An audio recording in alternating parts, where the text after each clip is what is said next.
രാഹുൽ ഗാന്ധി 6 മാസം എടുത്ത് കഷ്ടപ്പെട്ട് ഒരു മണ്ഡലത്തിലെ രേഖകൾ കടലാസുകൾ മുഴുവൻ പരിശോധിച്ച് കണ്ടെത്തിയ തെളിവുകൾ എങ്ങനെയാണ് അനുരാഗ് ഠാക്കൂറിന് എവിടെ നിന്നാണ് തെളിവുകൾ ലഭിച്ചത്? തെരഞ്ഞെടുപ്പ് കമ്മീഷൻ അപ്പോൾ ഡിജിറ്റൽ രേഖകൾ അനുരാഗ് ഠാക്കൂർ നൽകിയോ?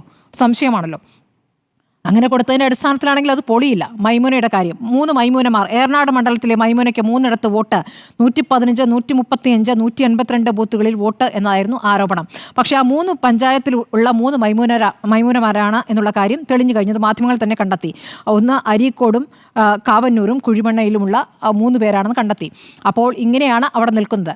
തിരിച്ചുള്ള ആരോപണങ്ങൾ ഉന്നയിക്കുന്നു. അങ്ങനെയെങ്കിൽ ഇപ്പോൾ മോദിയുടെ മണ്ഡലത്തിലേക്ക് പോകാൻ തയ്യാറുണ്ടോ? അവിടുത്തെ വോട്ടർ പട്ടികയുടെ കാര്യങ്ങൾ പുറത്തുവിടാൻ തയ്യാറുണ്ടോ എന്നുള്ള തിരിച്ചുള്ള ചോദ്യവും പവൻ ഖേരയെ പോലുള്ള കോൺഗ്രസ് നേതാക്കൾ ചോദിക്കുമ്പോൾ ആ വെല്ലുവിളി ഏറ്റെടുക്കാൻ BJP തയ്യാറാകുന്നുണ്ടോ എന്നുള്ളതാണ്. ചില ഘട്ടങ്ങളിൽ വരുമ്പോൾ BJP പറയുന്നു ഞങ്ങളല്ല, തെരഞ്ഞെടുപ്പ് കമ്മീഷനാണ് പറയേണ്ടത്, ഞങ്ങൾക്ക് ഇതിൽ കാര്യമില്ല എന്ന് പറഞ്ഞു. തിരിച്ച് അപ്പുറത്ത് വാദങ്ങൾ ഉന്നയിക്കാൻ നോക്കുന്നു, ആരോപണം ഉന്നയിക്കാൻ നോക്കുന്നു.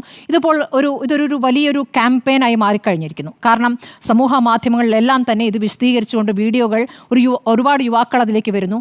ഇനി രാഹുൽ ഗാന്ധി തുടങ്ങിയിരിക്കുന്ന വെബ്സൈറ്റിലേക്ക് ഒരുപാട് പരാതികൾ വരുന്നു. ലക്ഷക്കണക്കിന് പരാതികളാണ് വരുന്നത്, തെളിവുകളാണ് വരുന്നത്. അപ്പോൾ അതൊരു സമഗ്രമായ അതിൻ്റെ ചിത്രം ഇനിയും ഇവർ പുറത്തുവിടാനിരിക്കുന്നതേ ഉള്ളൂ. കാരണം അതിൻ്റെയൊക്കെ കാര്യങ്ങൾ പരിശോധിക്കേണ്ടതുണ്ട്. അപ്പോൾ വലിയ രീതിയിൽ ഇതിപ്പോൾ പറയുന്ന കോൺഗ്രസ് പാർട്ടി അല്ലെങ്കിൽ CPM പാർട്ടി എന്ന നിലയ്ക്കല്ല, യുവാക്കൾ അതിൻ്റെ സത്യാവസ്ഥ പുറത്തറിയണം എന്ന രൂപത്തിൽ പ്രതികരിച്ചു തുടങ്ങിയിരിക്കുന്നത്. വലിയ രീതിയിൽ സ്വാധീനം ചെലുത്താൻ അത് കഴിഞ്ഞിട്ടുണ്ട് എന്നുള്ളതാണ്.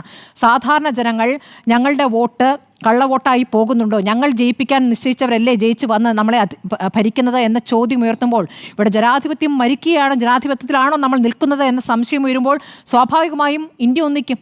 അതാണിപ്പോൾ സംഭവിച്ചുകൊണ്ടിരിക്കുന്നത്. അപ്പുറത്തെ വാദങ്ങൾ ദുർബലമായി പോകുന്നു.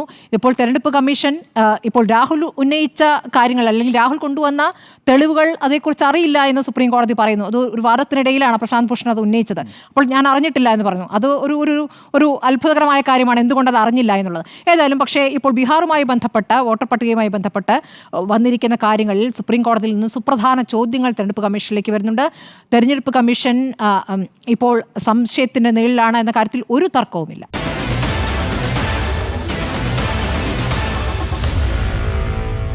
Meet the editors.